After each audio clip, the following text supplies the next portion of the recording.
साहेब, महायुतीमध्ये सगळं आलेलं आहे का? कारण संजय शिरसाट यांनी थेट अजितदादांवर निशाणा साधायचा प्रयत्न केला आहे. परवा शकुनी मामांची उपमा त्यांना देण्याचा प्रयत्न केला तसा त्यांचा उल्लेख केलेला आहे. कसं बघताय वक्तव्याकडे? नाही, खरं हे चुकीचं आहे. आता सामाजिक न्याय विभागाचे मंत्री संजय शिरसाट हे माझे चांगले मित्र आहेत, परंतु ते नव्यानं मंत्री झालेले आहेत. मंत्रिमंडळामध्ये जवळजवळ 19-20 वर्ष मी मंत्री आहे. त्यांनी ही गोष्ट ज्यावेळा घडली त्यांना वाटलं असेल त्यावेळा त्यांनी वित्त विभागाच्या अधिकाऱ्यांना घेऊन बसायला पाहिजे होतं, वस्तुस्थिती समजावून घ्यायला पाहिजे होती, आणि त्यांचं समाधान नाही झालं असलं तर मग ते मुख्यमंत्र्यांना भेटू शकले असते. परंतु तात्काळ माहिती न घेता प्रसारमाध्यमांपुढे येणं आणि आपल्याच एका ज्येष्ठ नेत्याला अशी उपमा देणं हे अतिशय अयोग्य आहे. वास्तविक मी अनेक वेळा बघितलेलं आहे, ज्या ज्या वेळा शासन एखादं योजना जाहीर करतं त्यावेळेला एससी जे लाभार्थी असतात, मग ते संजय गांधी निराधारचे असतील किंवा सगळ्याच योजनांचे, तर ते मागासवर्गीयांचे पैसे, दलितांचे पैसे हे सामाजिक न्याय विभागातूनच देतात. आदिवासी लाभार्थ्यांचे पैसे हे आदिवासी विभागामार्फतच दिले जातात. शेवटी अजितदादा हा काय आकाशातनं पैसे आणणार नाही किंवा हे पैसे काय अजितदादाने घरी नेलेले नाहीत. हे शेवटी सगळ्यांनी मिळून, विशेषतः त्यांचे नेते एकनाथ शिंदेसाहेब मुख्यमंत्री असतानाही मुख्यमंत्री लाडकी बहीण योजना सुरू झाली, आणि एकंदरीत त्याचा आवाकाच इतका मोठा आहे की दर महिन्याला पैसे देताना ओढाताण होती, हे साहजिक आहे. तर यावेळेला सुद्धा आपण एप्रिलचे पैसे मेच्या 1-2 तारखेला आले, आणि त्यामुळे आपण सगळ्यांनी मिळून दिलेलं आश्वासन पूर्ण करण्यासाठी हे जर पैसे वापरले असतील तर यामध्ये अशा उपमा वापरणं हे बरोबर नाही. मी खरोखर संजय शिरसाट साहेबांना एक मित्रताचा सल्ला देईन की असे विधानं करण्यापूर्वी आपण याची शहनिशा केली पाहिजे आणि प्रसारमाध्यमापुढे जाण्यापासून आपण वाचलं पाहिजे. चंद्रशेखर बावनकुळेंनी एक विधान केलंय, तुम्ही काँग्रेस पार्टी खाली करून टाका, काँग्रेस पार्टी जेवढी खाली होईल तेवढा तुम्हाला संधी जास्त मिळेल असं भाजपच्या कार्यकर्त्यांना सांगितले. अशा प्रकारे तोडाफोडा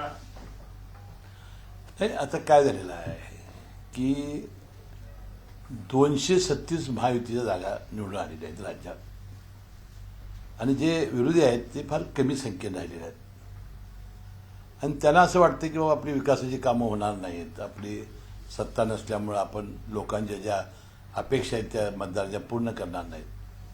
त्यामुळे अनेक जण आता सत्तारूढ पक्षामध्ये अनेक जे आमची युतीची पक्षक आहेत त्याच्यात जायला लागलेले आहेत. आता बावनकुळे साहेब काय म्हणाले मला माहिती नाही, परंतु विरोधी पक्षाचे आता लोक घेण्यामध्ये आमच्या चढाओढ लागली हे खरं आहे. पण साहेब, संजय शिरसाट यांनी अजितदादांच्या बद्दल अशा पद्धतीचं वक्तव्य केलं. मध्ये संजय गायकवाड हे जे आमदार आहेत त्यांनी एक मुख्यमंत्र्यांच्या बद्दल किंवा गृह खात्यावर टीका करणारं वक्तव्य केलं. कुठेतरी शिंदे गट या सगळ्यामध्ये उघडपणे सगळ्या नाराजी व्यक्त करताना अशा पद्धतीने दिसतोय. काय त्यांच्या नाराजीचं कारण वाटतंय? कारण अजूनही आग्रह असं उल्लेख केला जातोय की महाराष्ट्राच्या मनातले मुख्यमंत्री एकनाथ शिंदे आहेत, असा उल्लेख वारंवार शिंदे गटाकडून केला जातो, आणि असं असताना या दोन्ही महत्वाच्या नेत्यांवर आरोप केले. आता राज्याचे मुख्यमंत्री देवेंद्र फडणवीस झालेले आहेत, भरभक्कम बहुमत आता आमचा महायुतीचा आहे. माझ्या दृष्टीने तिन्ही नेते मोठ्या मनाचे आहेत. एकनाथ शिंदे साहेब अधिक मोठ्या मनाचे आहेत. अर्थात त्यांच्या मनामध्ये ही कल्पना असेल असं नाही, परंतु मगाशी शिरसाट साहेबांच्याबद्दल बोललो, तर संजय गायकवाड आमदारांच्याबद्दल सुद्धा त्यांनी दुसऱ्या दिवशी त्याचा खुलासा केला होता. मी बुलढाण्याच्या पोलिसांसाठी बोललो, मी राज्याच्या पोलिसांसाठी बोललो नाही. तरीसुद्धा थोडं एकनाथ शिंदे साहेबांनी आपल्या सहकार्यांना, आणि आमचे राष्ट्रवादी काय सहकारी बोलत असतील तर अजितदादांनी, भारतीय जनता पक्षाचे सहकारी कोण बोलत असतील तर देवेंद्र फडणवीस साहेबांनी यांना समज दिली पाहिजे, आणि महायुती हे कशा पद्धतीने चांगलं काम विकासाचं करते. शेवटी आपलं सर्वांचं ध्येय काय असलं पाहिजे, राज्यात एवढं भरभक्कम बहुमत 236 म्हणजे संयुक्त महाराष्ट्राच्या नंतर पहिल्यांदा इतकं बहुमत प्रचंड मिळालं, तर लोकांची कामं करणं, विकासाची कामं करणं ह्याला प्राधान्य देण्याची आवश्यकता आहे. हे काय महायुतीतलं नाराजी नाट्य काय लपून राहिलेलं नाही. शंभूराज देसाईंनी जो पर्यटन महोत्सव घेतला होता, इतर राष्ट्रवादीचे कोण मंत्री किंवा अजितदादा त्या ठिकाणी गेले नाही आणि राष्ट्रवादीने जो मुंबईमध्ये कार्यक्रम घेतला होता त्याला शिवसेनेचे कोणी आले नाही, एकनाथ शिंदे देखील आलेले नाही. मुख्यमंत्री म्हणून कशी नाही, आता त्या दिवशी मुख्यमंत्री स्वतः उपस्थित होते. त्यांनी सांगितलं की बाबा इथं जे मुख्यमंत्री आहेत माजी जे हयात आहेत त्यांनी तर यायला पाहिजे होतं. हा काय पक्षीय कार्यक्रम नव्हता. 65 वर्षाचा गौरवशाली महाराष्ट्राचा गौरव करणारा कार्यक्रम होता. आता शिंदे साहेबांची नेमकी काय अडचण होती आम्हाला काय माहिती नाही, परंतु ते दरेगावामध्ये आपल्या कामात होते. त्यांनी जसं आमच्या पक्षाला कळलं होतं असं कळतंय. आता पर्यटन महोत्सवाला आता अजितदादा पवार म्हणजे जाण्याऐवजी मुख्यमंत्री गेले. त्यांची काही पूर्वनियोजित कार्यक्रम असतील, कारण आमचे आमदार संग्राम जगतापांची वडिलांचं निधन झालं होतं. त्यांना भेटण्यासाठी ते काल अहिल्यानगरला गेले होते, त्यामुळे ते कधी आले नसतील. एकूणच कालचा कार्यक्रम मुख्यमंत्र्यांचा सत्काराचा जो कार्यक्रम होता खूप चांगला झाला, दिमागदार झाला. पण अनेक दिग्गज मुख्यमंत्री त्या कार्यक्रमाला गैरहजर राहिल्याचं पाहायला मिळालं. कुठेतरी निमंत्रण दिलं गेलेलं नाहीये की ते स्वतःहून या ठिकाणी खरं गैरहजर राहिले. काय नाही, सगळ्यांना निमंत्रण दिली होती माझ्या माहितीप्रमाणे. आता एकनाथ शिंदे साहेबच का आले नाहीत मला माहिती नाही. ते आता विरोधी पक्षात असल्यामुळं ते येण्याची अपेक्षा आम्हालाही नव्हती. कारण त्यांनी येणं म्हणजे म्हणजे त्यांची जी महाविकास आघाडी आहे त्यात थोडीशी दुपळी झाल्यासारखं झालं असतं असं ठरवून त्यांनी केलं असेल. नाही महाविकास आघाडीचे नेते विनायक राऊत यांनी अजित पवारांना खुली ऑफर दिली आहे की तुम्ही महाविकास आघाडी सोबत या आणि मुख्यमंत्री पदाचं स्वप्न आहे ते तुमचं पूर्ण करा. बरं, आता ते कसं पूर्ण होणार होतं? ठीक आहे, ते विरोधकांनी काय बोलावं हा प्रश्न वेगळा आहे. हे बघा, तुम्हाला एक लक्षात घ्या, आपण आता अजित पवार हे कधीपासून राजकारणात आहे माहिती तुम्हाला? ते पहिले खासदार होते, त्यांची आता 8वी टर्म आहे. मला वाटतं 8 का 9 वेळा ते मुख्यमंत्री उपमुख्यमंत्री झाले. साहजिक आहे, एखाद्या माणसाची महत्वाकांक्षा त्यानं व्यक्त करणं हे काय अयोग्य असं मला नाही वाटत. ते प्रत्यक्षात आणणं जनतेचं काम आहे. ते आता वास्तविक ते म्हणाले की बाबा मला मुख्यमंत्री व्हायचं होतं, मी झालो नाही. ह्याचा अर्थ तुम्ही लगेच उचललं थोडंच वाक्य. पण संजय संधी मिळेल असं वाटलं होतं. पण संजय राऊतांनी देखील आज एक दावा केला आहे की भाजप शिंदेगड देखील काही दिवसामध्ये पुढेल आणि अजितदादांची राष्ट्रवादी आहे त्यांना देखील पुढच्या काही दिवसामध्ये त्यांचे काही आमदार भाजप फोडणार आहे असा एक दावा त्यांनी आज गौप्यस्फोट केलाय, दावा केलाय त्यांनी. नाही, त्याच्यात वस्तुस्थिती नाही. आमदार कशाला फुटतील आता सत्तेत असताना? ती वस्तुस्थिती नाही. तर आता एक आहे की काँग्रेस असेल, राष्ट्रवादी आमचा पवारसाहेबांचा पक्ष असेल किंवा शिवसेना असेल, यामध्ये लोक आता थोडेसे सत्ता नसल्यामुळं हवालदिल झालेले असं वाटतंय. भाजपचे प्रदेशाध्यक्ष चंद्रशेखर बावनकुळे यांची ऑडिओ क्लिप माझ्या राहिली, त्याच्यामध्ये त्यांनी असं म्हटलं की काँग्रेसचे आता नेते ते पुढ्याला सुरुवात करा. ते सांगितलं मी तुम्हाला, लोक नाराज आहेत, त्याचा फायदा घ्या म्हणून त्यांनी कार्यकर्त्यांना सांगितलेला आहे.